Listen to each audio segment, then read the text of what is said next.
నమస్తే, welcome to our channel. నేడు తెలంగాణ భవన్లో ఏదైతే బీఆర్ఎస్ కార్యకర్తలు ప్రమాదవశాత్తు చనిపోయినా వారిపైన 2 లక్షల చెక్ ఇవ్వడం జరిగింది ఇన్సూరెన్స్ కింద. సో ఈ లబ్ధిదారులు ఎవరైతే ఉన్నారో వారితో మాట్లాడి మరిన్ని విషయాలు తెలుసుకుందాం. అన్న, మీ పేరు ఎక్కడి నుంచి?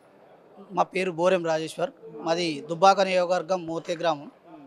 మా తమ్ముడు గత 3 నెలల క్రితం ప్రమాదవశాత్తు కాలు జారి పొలంలో పడి చనిపోవడం జరిగింది. ఈరోజు కేటీఆర్ గారి ఆధ్వర్యంలో చెక్ తీసుకోవడం జరిగింది.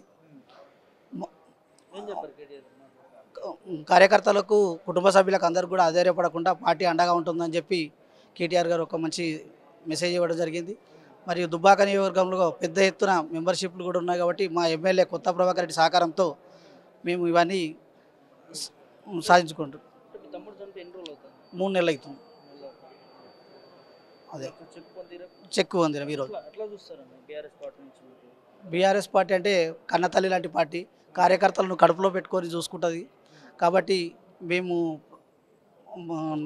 ఫస్ట్ నుంచి అయినా మేము తెలంగాణ ఉద్యమం సమయంలో కూడా మేము బీఆర్ఎస్ పార్టీకి అండగా ఉండి ఇప్పుడు మొన్నటి ఎన్నికల్లో కూడా బీఆర్ఎస్ పార్టీకి అనుకూలంగానే ఓట్లు వేసి గెలిపించడం జరుగుతుంది. మొన్నటి వరకు అధికారంలో ఉంది బీఆర్ఎస్ ప్రభుత్వం, మరి ఇవాళ అధికారంలో కోల్పోయింది, కాంగ్రెస్ పార్టీ అధికారంలోకి వచ్చింది, ఎట్లా చూస్తారు? కాంగ్రెస్ పార్టీ ఏం చెప్తావు ఒపీనియన్? కాంగ్రెస్ పార్టీ తప్పుడు హామీలు ఇచ్చి గెలవడం జరిగింది.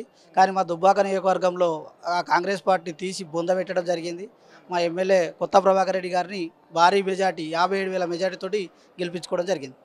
ఎట్లా ప్రభుత్వం కోల్పోయిన తర్వాత ఎట్లా అనిపిస్తుంది? కేసీఆర్ అధికారంలో లేడు, ఇప్పటివరకు ఉండే. ఎట్లా చూస్తారు ముఖ్యమంత్రి రేవంత్ రెడ్డి గారికి పరిపాలన ఎట్లుందంటే? కేసీఆర్ గారు లేకపోవడం కొంచెం తీరని లోటే.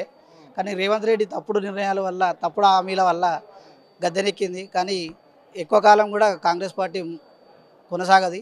ఇప్పుడు ఉన్న ఎన్నికల్లో కూడా, ఎంపీ ఎన్నికల్లో కూడా మెదక్ నుంచి భారీ మెజార్టీతో వెంకట్రామరెడ్డి గారు గెలుపొందడం జరుగుతుంది.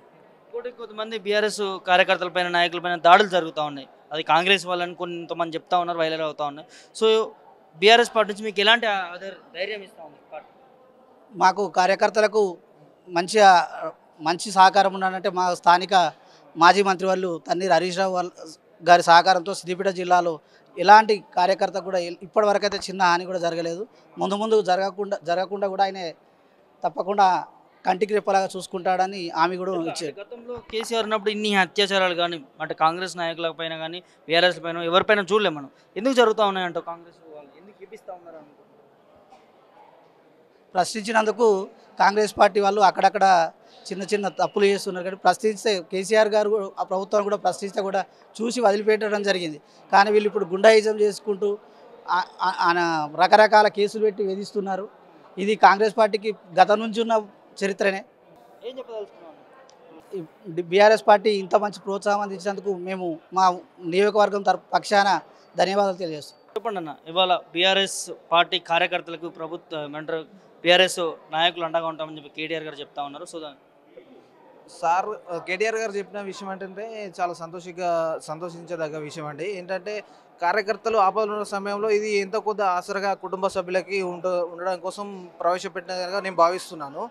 కేసీఆర్ గారు కానీ కేటీఆర్ గారు కానీ గొప్ప పథకాలు ప్రవేశపెట్టారు మన తెలంగాణ ప్రభుత్వంలో ఇంతకుముందు 10 సంవత్సరాల క్రితం. ఈ పథకం వల్ల ఎంతో కొద్దిగా లబ్ధి చేకూరుతుంది కార్యకర్తలకు కానీ కుటుంబ సభ్యులకు కానీ. అంటే ప్రమాదవశాత్తు చనిపోయిన బీఆర్ఎస్ కార్యకర్తలు కావచ్చు, నాయకులు కావచ్చు, వాళ్ళకి 2 లక్షల బీమా కల్పిస్తూ ఉంది.